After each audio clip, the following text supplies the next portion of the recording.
जसं ॲडमिन सांगतील तसंच दादांचं दर्शन घ्यायचे सेवेकऱ्यांनी. गडबड कुणीही करायची नाही आहे. एका जागी बसून राहा. अजून अभिरुचिताईंचं मार्गदर्शन बाकी आहे. श्री स्वामी समर्थ. एका जागी बसून राहा. सभी अपनी जगह से नहीं हिलेंगे, कृपया अपना स्थान वहीं पर आप बैठे रहें, यही आप लोगों से अनुरोध है.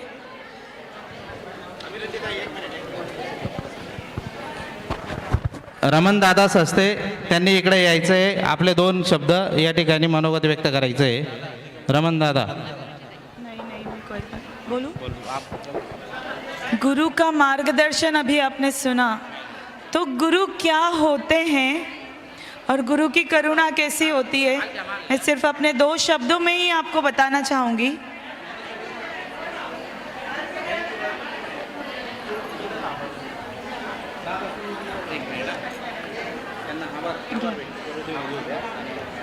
हाँ दादा.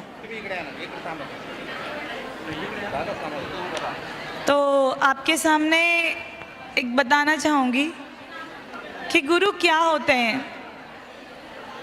भुक्ति मुक्तिदायकं प्रशस्त चारु विग्रहं भक्तवत्सलं स्थितं समस्तलोक विग्रहं वीणिक्वणं मनोज्ञहेन किङ्किणील सत्कटिं गिरिवर पुराधिनाथ श्रीपाद प्रभुं भजे.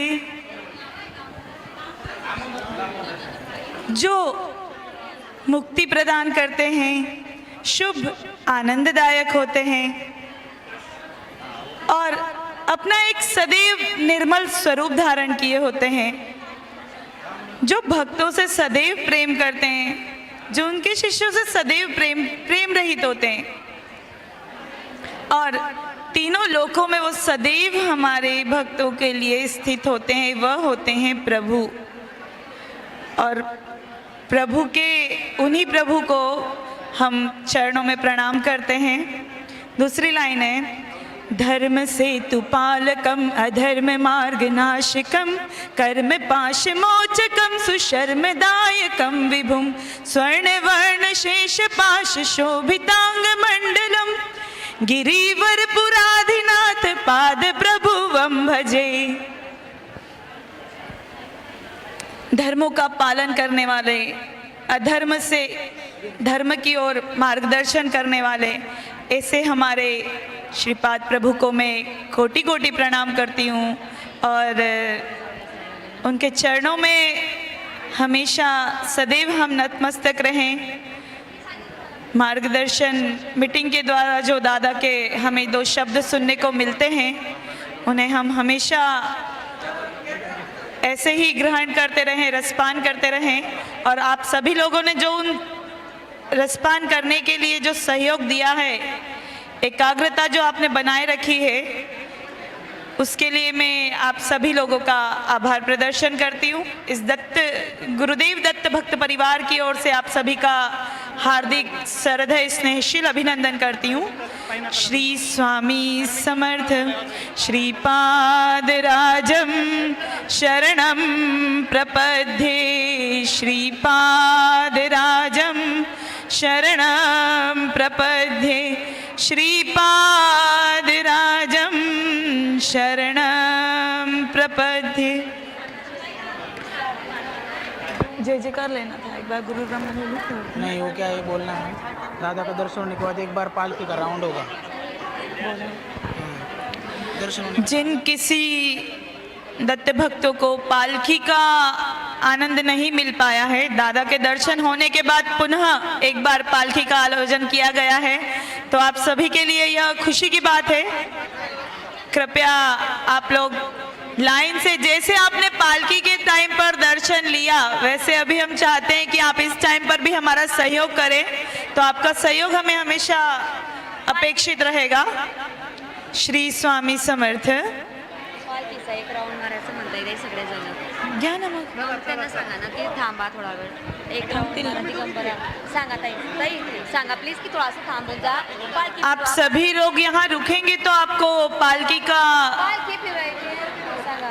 अवश्य लाभ मिलेगा.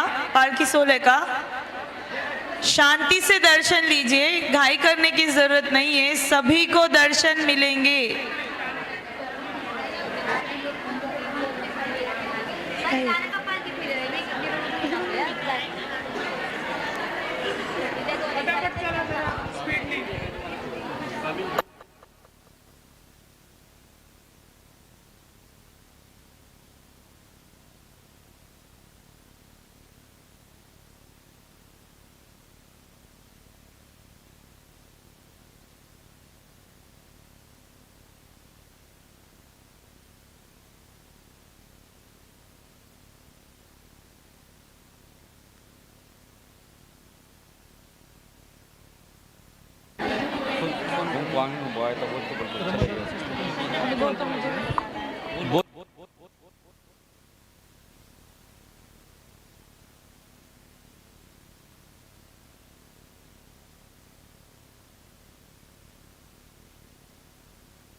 आवाज येते का आवाज?